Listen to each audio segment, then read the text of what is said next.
Dostlar, mexanika korobka Cobalt'ın zorundan dınıq səs denəyəlisindən qərar verən yurttaşlarımız üçün salonumuza Egelədən mexanika korobka avtomobilimizi gəlib tutdu. Cobalt satıb bərərə. Bu videomuzda sizlərə şu avtomobilimizi göstərib reklama qılıb bərəmiz. Axırıncə görüb güzətib başları sorab qalamız. Narxı makul olsa bemalal gəlib xarid qılıb gitarəsə dostlar. Maşınımız Bağat Ekevki avtosavda salonumuzda satılda duradı. Pəstə bizə bilən bağlanış üçün nömrələrini qoyub ötəmə. Avtomobilimizin yılı 2020-2021 boladı dostlar. Tep pasportu 20, kuzuf 21-ci yıl. Yürgen probeki 17.000 km dostlar. Kraskesi 100% radnoy maşını. Cevap tuttular Yürgen probeki kraskesine.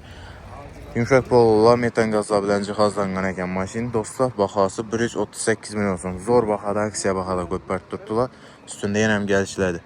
42,5 milyon ədindən tola bilən kredi tətib çıxarıb alsazlar boladı. Aylık dolu 3 milyondan 5 yıl müddəti. Təyar halətdəki Cobalt'ımız bir xatarı göstərib edəmə etibar qılıb güzətib barar sizə. Yine dostlar 17.206 kilometre yol baskan maşinimiz. Özünün radnoy çexollarında maytalfon teylər döşəliyən poliklər təyar. İdeal xalətdən matovi volturdu salon xalətən. Zor səstəni də bemal ustalarıza göstərib tekşirtirib xarid qılar sizə. Motor xalətini həm görüb ötədən basaq. İdeal halette klapından umman gülüş değmeyen maşını metan gazlar ustanovka kılıngan ABS kondisiyoneri hemen herses teyar. Maşının haletini antipres paçokunun duruşundan an bölseyizlə boladı özü ait tutdu maşının haletini dostlar. Teyar haletteki avtomobilimiz gelip benim xarid qılar sizə dostlar. İdeal halette kuzufunam gördürürlər ziddi effektli caylar yok umman zor səslənədə maşınımız. Bağaç kısmından sizlərə göstərib ötəmən dostlar etibar qılıb düzəltib bura sizə. 80'lik metan qazları qoyulğan maşında ideal halətdə.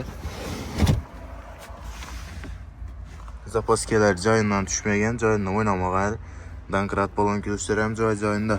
Zavutuskoy germetiklərində dörtdü maşın. Təyar halətdə.